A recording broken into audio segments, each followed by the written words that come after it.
नमस्कार दोस्तों, एमनेट क्लासेस में आपका बहुत बहुत स्वागत है। मेरा नाम युधिष्ठिर सिंह राठौड़ है और मैं लेके आ गया हूँ एक नया लेक्चर जिसमें हम डिस्कस करेंगे धार्मिक क्रांति के बारे में। धार्मिक क्रांति एक्चुअल में हुई क्यों थी, क्या इसके परिणाम थे, उस सब को हम एक एक करके डिटेल में डिस्कस करेंगे। यदि आप मुझसे मेरे सोशल मीडिया प्लेटफॉर्म पर जुड़ना चाहते हैं तो आप मुझे टेलीग्राम, इंस्टाग्राम और ट्विटर अकाउंट पर भी फॉलो कर सकते हैं। तो शुरू करते हैं धार्मिक क्रांति को। 6ठी शताब्दी ईसा पूर्व में गंगा घाटी में जहाँ एक तरफ साम्राज्यवाद का उदय हो रहा था, एक विशाल सुसंगठित साम्राज्य की नींव रखी जा रही थी, ठीक उसी समय अनेक नए धार्मिक संप्रदायों का उदय भी हो रहा था।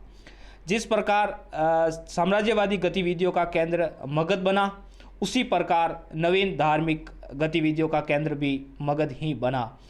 इस समय विश्व के अन्य भागों में पुरातन धार्मिक मान्यताओं को चुनौती दी जा रही थी, जैसे कि चीन में कन्फ्यूशस और लाओजे, इसके अलावा ईरान में जरथुस्ट्र और यूनान में पाइथागोरस वही काम कर रहे थे जो भारत में भगवान बुद्ध और महावीर स्वामी कर रहे थे। ये कहना तो अत्यंत कठिन है कि विश्व के जो विभिन्न भागों में चल रहे इन धर्म सुधार आंदोलन के जो नेता है उनमें आपसी संपर्क रहा होगा, परंतु इतना तो निश्चित है कि सभी धर्म सुधारकों ने पुरानी धार्मिक व्यवस्था के विरुद्ध विद्रोह का झंडा खड़ा कर धार्मिक जीवन में प्रविष्ट बुराइयों को दूर करने का अथक प्रयास किया। अब हम उन धार्मिक क्रांति में जो भारत में क्या क्या इसके धर्म आए थे और क्या इसके प्रभाव रहे थे, उसमें सबसे पहला जो धर्म देखते हैं वो देखते हैं बौद्ध धर्म को। बौद्ध धर्म का जो संस्थापक था वो थे गौतम बुद्ध। गौतम बुद्ध का जो है बचपन का नाम सिद्धार्थ था।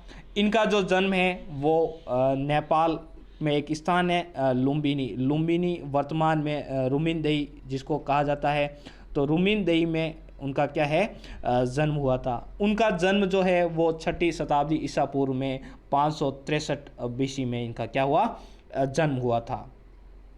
इनकी माता का नाम महामाया था। इनका जो है देहांत वो भगवान बुद्ध के जन्म के एक सप्ताह में ही हो गया था। फिर उनका जो पालन पोषण है वो उनकी वी माता मौसी या सौतेली माँ जो है प्रजापति गौतमी ने किया था। अब जो इनका जो कुल था वो था शाक्य कुल। इनके जो पिता थे उनका नाम शुद्धोदन था और शुद्धोदन जो उस समय के 10 गणराज्य थे, 10 गणराज्यों में एक गणराज्य था जिसका नाम था कपिल वस्तु। वो कपिल वस्तु के थे वो राजा थे और कपिल वस्तु जो था वो शाक्यों का जो राज था, वो यहाँ पे कपिल वस्तु में शाक्यों का जो राज था, इसलिए जो इनका जो कुल है वो शाक्य कहलाया और बाद में वो शाक्य मुनि के नाम से प्रसिद्ध हुए। इनका जो गोत्र था वो गौतम था। इनकी पत्नी का नाम यशोधरा था। इनकी क्या है शादी 16 वर्ष की आयु में ही इनकी शादी कर दी गई थी और उनकी पत्नी का नाम यशोधरा था। उनके पुत्र का नाम राहुल था।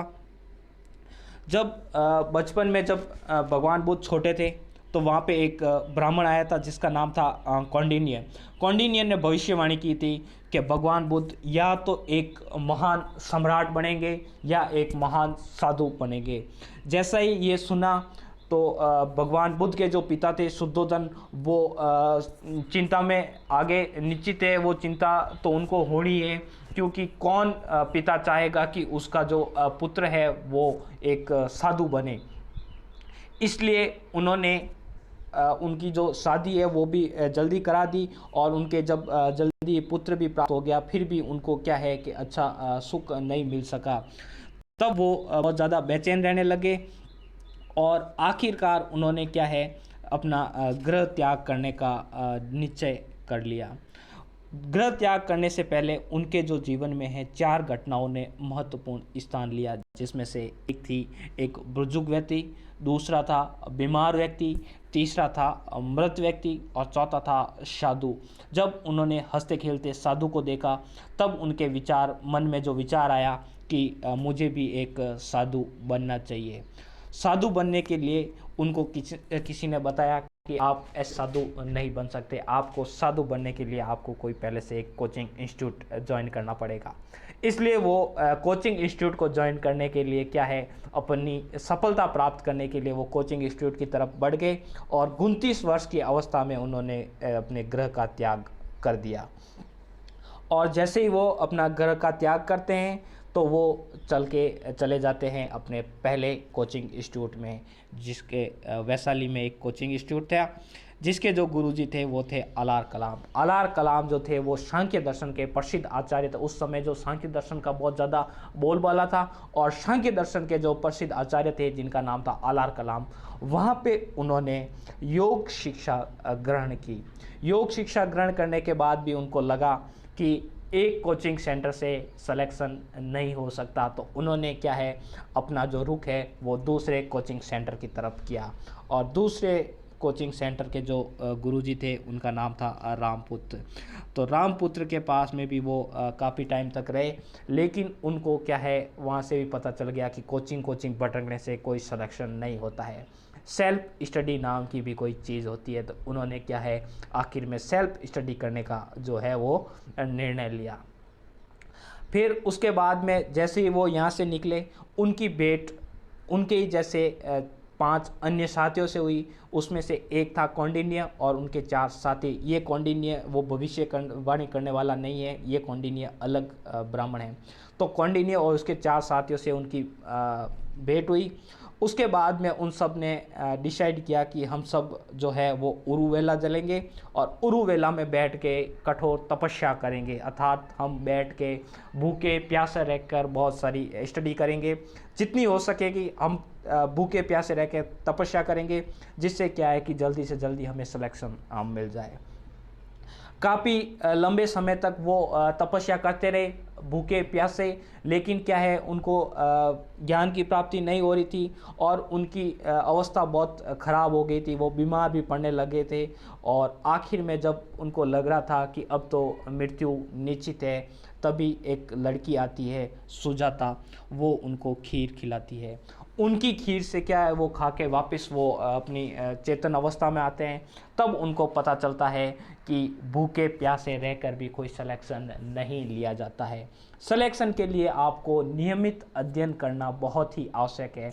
तो नियमित अध्ययन के लिए क्या है, आपको न तो कम न ही ज़्यादा अध्ययन करना है। उसमें से आपको डेली के 6 घंटे पढ़ना है तो पढ़ना ही है, तो ही आपका सिलेक्शन हो सकता है। इसीलिए बुद्ध ने भी अपना जो है वो मध्यम मार्ग का प्रतिपादन किया।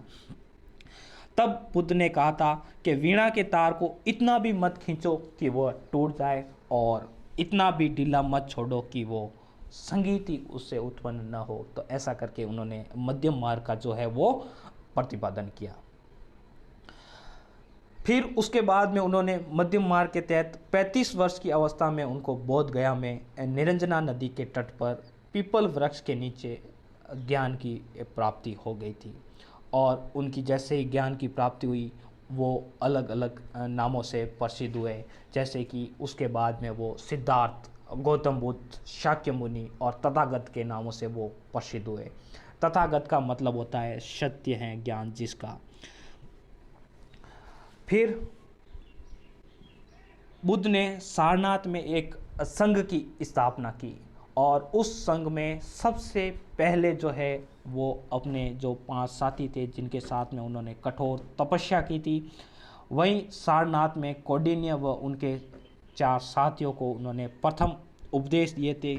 और इन प्रथम उपदेश की ये जो घटना थी, इसी को ही धर्म चक्र परिवर्तन कहा जाता है या टर्निंग ऑफ द व्हील कहा जाता है। अब जो बुद्ध ने है वो सर्वाधिक उपदेश वो श्रावस्ती में दिए थे तथा सर्वाधिक जो वर्षा काल है वो भी श्रावस्ती में ही व्यतीत किए थे। श्रावस्ती जो कौशल है, कौशल की जो राजधानी थी, वहीं पर उन्होंने क्या है सर्वाधिक वो उपदेश दिए थे तथा सर्वाधिक वर्षा काल भी वहीं पर उन्होंने व्यतीत किए थे। एक हम देखते हैं मध्य प्रदेश के आसपास एक महाजनपद है जिसका नाम अवंती है, और अवंती का जो राजा था वो था प्रद्योत। प्रदोत ने भी बुद्ध को आमंत्रित किया था, लेकिन बुद्ध अवंती की यात्रा कभी नहीं कर पाए। बुद्ध के जो प्रधान शिष्य थे उनका नाम था उपाली, और जो प्रिय शिष्य थे उनका नाम था आनंद। ये आनंद ही हैं। आनंद के कहने पर ही बुद्ध ने महिलाओं को संघ में प्रवेश की अनुमति दी थी, और संघ में प्रवेश पाने वाली जो पहली महिला थी वो थी उनकी विमाता प्रजापति गौतमी, और जहाँ पे उनको अनुमति दी गई थी वह स्थान था वैशाली। वैशाली में क्या है, इनको प्रवेश की अनुमति दी गई थी। जैसे ही बुद्ध की मृत्यु होती है उसके बाद में आनंद को भी निर्वाण की प्राप्ति हो जाती है। वैशाली की प्रसिद्ध नगरवधु जिसका नाम था आम्रपाली, वो भी बुद्ध की शिष्या बन जाती है, और वो वहाँ पे वैशाली में एक विहार का निर्माण करवाती है, और उस विहार का नाम आम्रपाली विहार रखती है। 80 वर्ष की उम्र में कुशीनगर में भगवान बुद्ध की क्या है वो मृत्यु हो जाती है। लगभग 483 बीसी में क्या है, जब वो 80 वर्ष की अवस्था में आते हैं तो उनकी क्या है मृत्यु हो जाती है। अब कुछ राजा थे, जो शासक थे, वो भी भगवान बुद्ध के क्या थे, अनुयायी थे। उन शासकों में सबसे पहला जो था वो था प्रसेनजीत। प्रसेनजीत के अलावा बिंबिसार के अलावा जो उदयन, ये सब क्या थे, भगवान बुद्ध के अनुयायी थे। उसके अलावा इन्होंने क्या है कि भगवान बुद्ध के लिए विभिन्न विहारों का निर्माण भी करवाया था। जैसे कि ये कौशाम्बी है। कौशाम्बी जो वत्स की राजधानी है, ये क्षेत्र वत्स है, और वत्स की राजधानी है कौशाम्बी। कौशाम्बी में जो राजा था उसका नाम था उदयन। उदयन ने वहाँ पे एक विहार का निर्माण करवाया जिसका नाम था घोषितराम विहार। तो घोषितराम विहार का जो निर्माण है वो उदयन ने वहाँ पे कौशाम्बी में करवाया था। दूसरा था मगध। मगध की जो राजधानी थी वो थी राजगृह। तो राजगृह में यहाँ का जो शासक था जिसका नाम था बिंबिसार। बिंबिसार ने यहाँ पे वेणुवन नाम का एक विहार भगवान बुद्ध के लिए बनवाया था। उसके बाद में यहाँ पे जो स्थान है कौशल का जो राजा था, जिसका कौशल की जो राजधानी थी वो थी श्रावस्ती, और श्रावस्ती का जो राजा था उसका नाम था प्रसेनजीत, और प्रसेनजीत ने यहाँ पे एक पूर्वाराम नाम का विहार यहाँ पे बनवाया था। उसके बाद में श्रावस्ती में ही एक व्यापारी था जिसका नाम था अनाथ पिंडक। अनाथ पिंडक ने क्या है यहाँ पे एक विहार बनाया जिसका नाम था जैतवन विहार। तो ये जो थे शासक ने अपने शासनकाल में भगवान बुद्ध के लिए अलग अलग विहार बनवाए थे।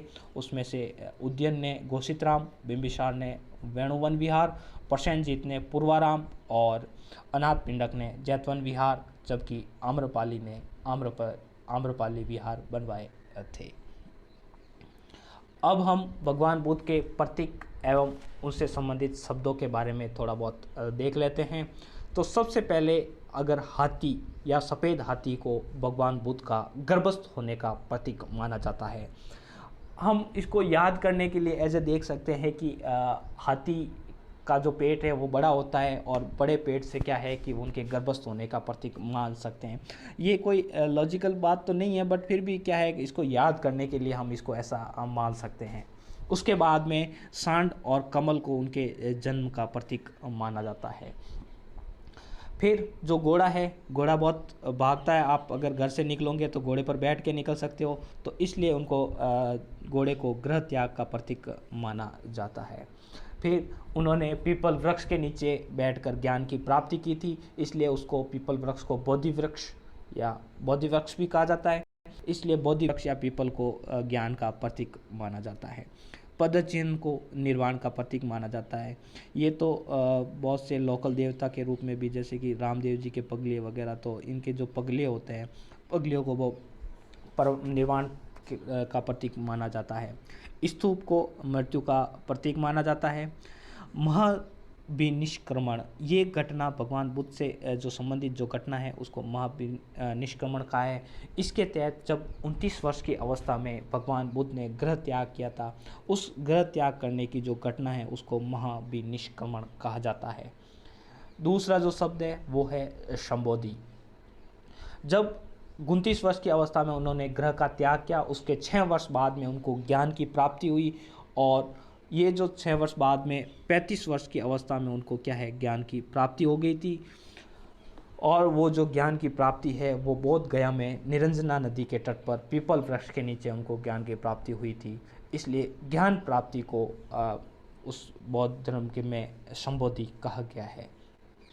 अब आता है धर्म चक्र परिवर्तन। धर्म चक्र परिवर्तन जब उनको ज्ञान की प्राप्ति हुई थी, उसके पश्चात सर्वप्रथम उन्होंने सारनाथ में कौंडिन्य तथा उनके 4 साथियों को प्रथम उपदेश दिए थे। इसलिए इसको धर्म चक्र परिवर्तन या टर्निंग ऑफ द व्हील कहा जाता है।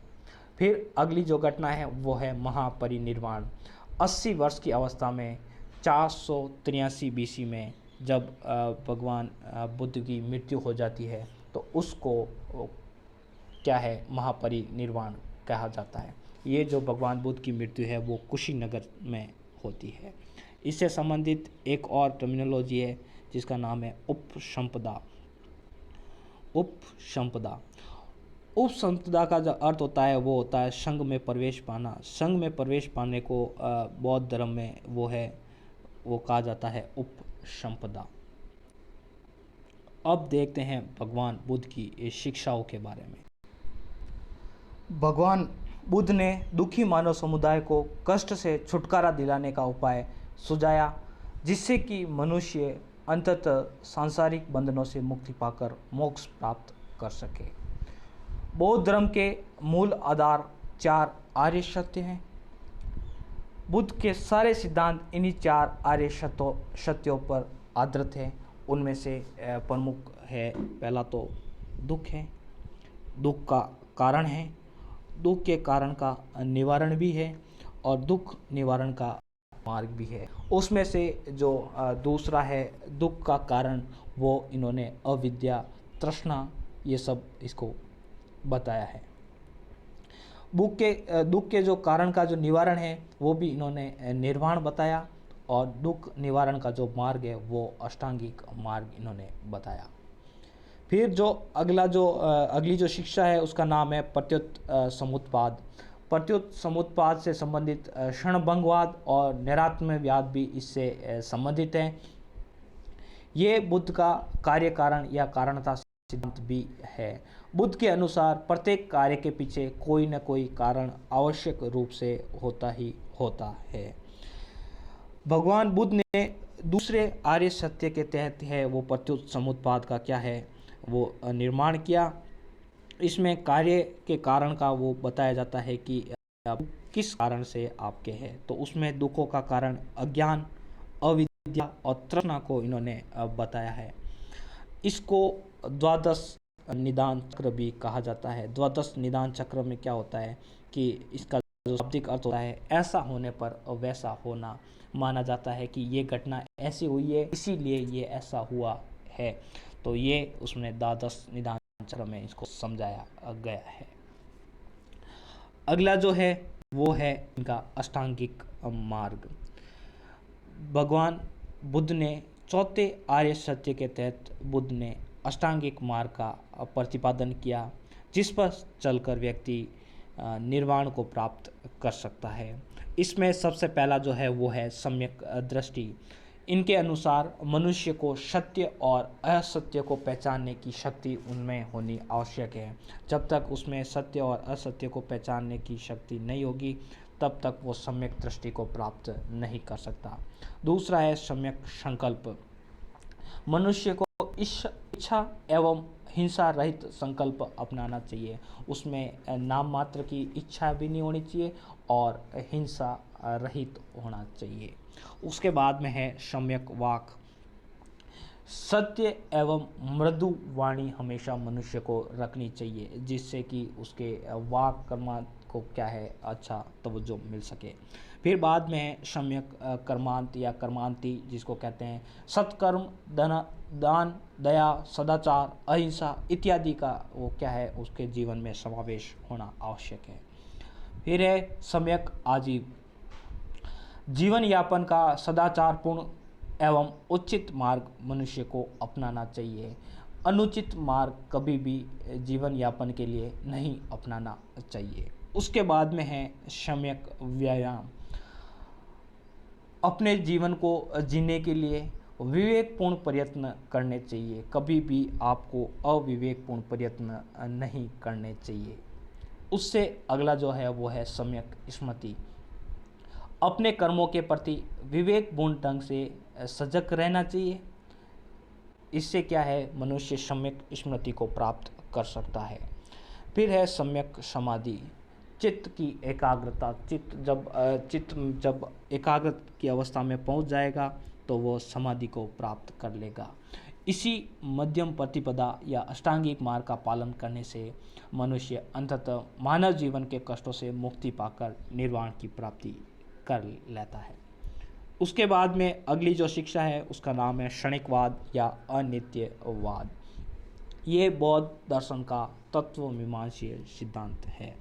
इसके अनुसार भगवान बुद्ध ने कहा था कि जगत की सभी वस्तुओं का अस्तित्व क्षण भर के लिए होता है। कोई भी अनिश्चित काल के लिए विद्यमान नहीं रहता है। वो क्षण में है, वो क्या है, भंग हो जाती है और क्षण में रहती है। तो जगत की जितनी भी जो वस्तु है वो परिवर्तनशील है। कोई भी वस्तु या उसका गुण है वो नित्य नहीं होता है। फिर जो अगला जो शिक्षा है उसका नाम है अनात्मवाद। भगवान बुद्ध ने नित्य आत्मा को स्वीकार नहीं किया। उन्होंने ये नहीं कहा है कि जो आत्मा है वो हमेशा एक ही जगह रहेगी या फिर एक ही शरीर में आत्मा का जो है वो निवास रहेगा। वो उन्होंने स्वीकार नहीं किया, इसलिए उन्होंने नित्य आत्मा को स्वीकार नहीं किया है। भगवान बुद्ध ने कहा कि जो विचार है या जो विज्ञान है उनका प्रवाह ही आत्मा है। आत्मा जो है वो विचारों का प्रवाह है और ये जो विचार है वो क्षण भर के लिए होते हैं, कभी यहाँ होते हैं कभी वहाँ होते हैं। तो ये है जो इन विचारों का, इन विज्ञानों का जो है वो प्रवाह होता रहता है। प्रत्येक विचार के मरने से पूर्व नए विचारों को वो विचार जो है वो उत्पन्न कर देते हैं। कभी विचार है जो वो मरते नहीं है। जैसे ही पहले वाला जो विचार है वो ख़त्म होने लगता है, उसके पहले क्या है, नया विचार क्या है वहाँ पे उत्पन्न हो जाता है।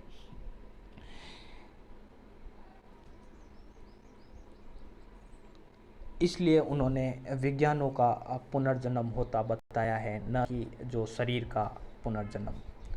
फिर बात करते हैं निर्वाण की। निर्वाण के संदर्भ में उनकी क्या शिक्षाएं थी। तो निर्वाण का जो शाब्दिक अर्थ है उसका होता है दीपक का बुझ जाना, या ये जो विज्ञान है उसका बुझ जाना, उन्होंने निर्वाण बताया है। निर्वाण बौद्ध धर्म का अंतिम लक्ष्य है। भगवान बुद्ध ने निर्वाण की अवस्था का उल्लेख नहीं किया है। भगवान बुद्ध ईश्वर, परम तत्व, निर्वाण जैसे शब्दों के उत्तर कभी नहीं देते थे और वो हमेशा इन सब प्रश्नों पर मुस्कुरा देते थे।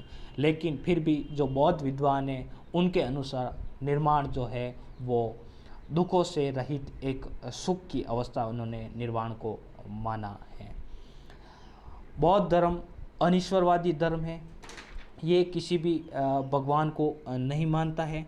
ये है जो कर्म सिद्धांत में विश्वास करते हैं और पुनर्जन्म को ये मानते हैं।